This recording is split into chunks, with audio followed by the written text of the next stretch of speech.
I got to interview one of the greatest Halo players in the world. There it is. Halo Pro 5 for calling out Infinite update. He won't apologize. Yes, so this was a pretty poggers interview. And outright, he had some very strong words. He did not want to apologize at all. He stands by what he said.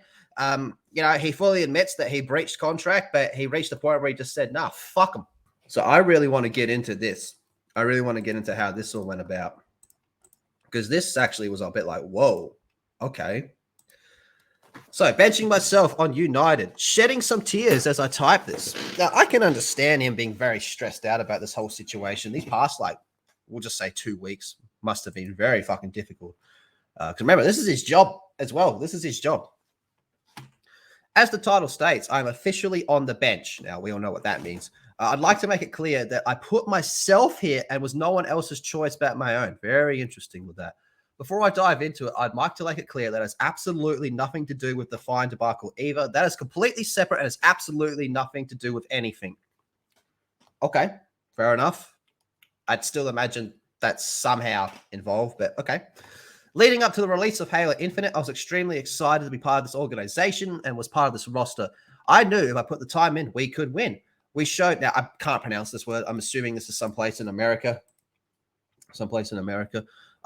We showed at whatever that when we finished second, we grinded harder than any other team. Obviously, we fell short to C9. Now, C9 is Cloud9. You could make an argument that Cloud9 is the greatest Halo team at the moment. So to come second to them, fucking hell. But ultimately, we showed up. Moving forward from that event, I was still super excited and confident in my team. And I truly felt we could win a tournament together. Fast forward 2 weeks before Anaheim, just days before the roster lock, I get a random text from Nick at 3 a.m. asking why we're trying to drop him.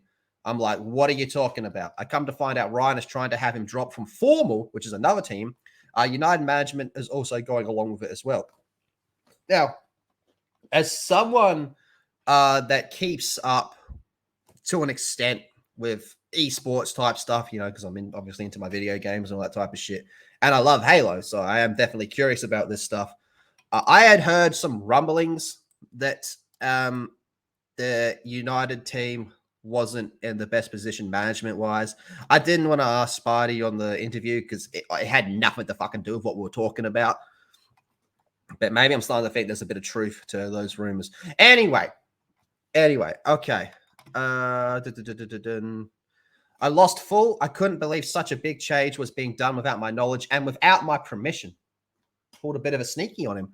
I was baffled. I basically told everyone involved that they were all unbelievable. See, this is why I like this dude. This dude, he's straight up, man. He told them all to get fucked when they find him. He said, fuck you, I'll do it again.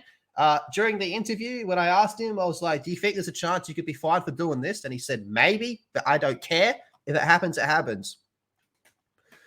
So now here he is being like, you're all unbelievable for trying to pull some bullshit. We just finished second at a major tournament and we're making strides. And 2 weeks before an event, you try to have a player replaced without my knowledge or permission. My duo, nonetheless. Yeah, it's like his go-to guy. Fuck that. I can understand why he's getting pissed off. I haven't read this. I'm reading it live for the first time. Ever since then, the entire dynamic of the team has taken a hit. We have little to no faith in each other. Now, that's bad. How can you be part of a professional team if you have no faith in your teammates? Trust is out the window. Our chemistry is downhill. Our team play, everything. Yeah. You won't pull any dubs with that, man. Especially at the highest level of competition. If you have no faith, no trust, no chemistry in your teammates, you will not win. Now, that goes for anything. If you don't have faith in the guy next to you or girl, you're not really going to succeed then, are you? Especially in something that's a team. You'll never win like that. It's showing. We've gone from second to third to fourth. So, it's slowly falling down.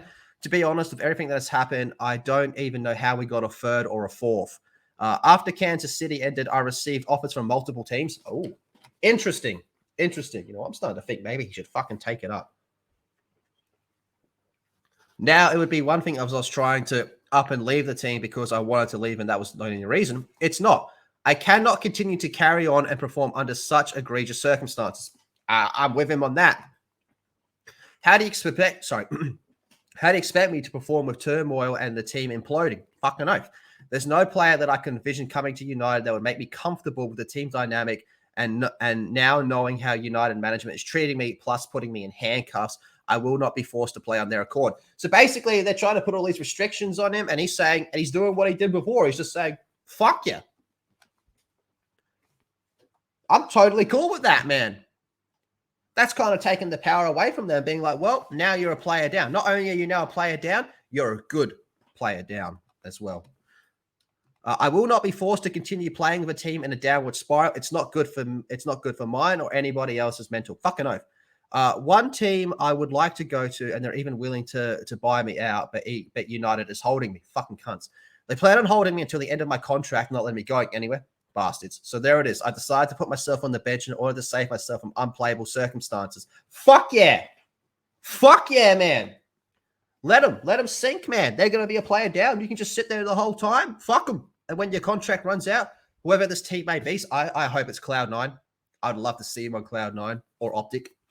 And then he jumps ship to them, fresh contract. I'm all for that. In the meantime, he just doesn't compete with them. I'd imagine he will lose quite a bit of money. But he's a professional player, man. So if I was him, I'd be on Twitch a bit more. Anyway, I want to win. I want to perform to the best of my ability. I cannot do it under these circumstances. Fucking oath. Fucking oath. You're not going in to come second, are you, man? If you can get a win, fucking take it, man. And this is really no different to like being in like a professional sports team where your team is just totally fucking you over. Or sorry, no, the management more specifically is fucking you over from your team. And you're stuck in a contract and you're going, yeah, but there's these other team out there. They want me to play for them. I want to play with them. So fuck them. I'm just going to ride this contract out. And when it ends, I'm jumping ship. In the meantime, I just won't play. The more I read about this, the more I like this guy, man. Okay, anyway, to Nick, you're a god, especially for continuing to play the way you have after you went for it. Dude, I hope the whole fucking team just drops up and leaves. Tim, you've been nothing but a pleasure to the team in every aspect. Ryan, you're beyond intelligent. I've learned a ton from you. However, you need to learn to stop shooting yourself in the foot and sabotaging teams. You have done this on countless teams you have been on, and it's worked out the same every single time. I truly hope you have learned. Kyle, I appreciate you stepping in and coaching and constantly having my back on a plethora of topics. You've been a phenomenal coach, and getting to know you was incredible. So it seems like it's the management that's the issue this whole time. I truly do not know what... Oh, sorry. I'm sad that's what it's come to. Truly, I believe we could have taken it to the top, but in the end, people's words and actions caused an implosion. It's a shitstorm. It's a total shitstorm. I truly do not know what this means for my career. I'm going to be watching from the sidelines for the foreseeable future until my contract expires, which is 7 days after the Worlds in October. Shit, man. It's got about 5 months, maybe 6 months to get through if it's at the end of October. This means I'll not be able to compete in any online pro series. Fuck. The HSC, NA Super, Orlando, or Worlds. My pay is significantly reduced to an unlivable wage. But you know what? I stand firm what I believe in. Fuck yeah! I will not be strong-armed into playing. Fuck yeah! To all my fellow competitors, I'll be cheering you guys from the sidelines, kick some ass, and I'll be shooting back at you as soon as I can. Fuck yeah! Fucking oath, bro. Sometimes you just got to take a stand and say, fuck this noise. This is some bullshit, and I do not want to be a part of it. Which is exactly what he did with the fine. I am all fucking for this, man. This guy is awesome. Now, I also saw on Twitter that he said, you know, he's going to go dark for a few days and sort some shit out. Totally understandable, but you know what, man? Maybe there's something we can do for him. I don't know. Probably not, but fuck. What's the harm? What's the harm in trying?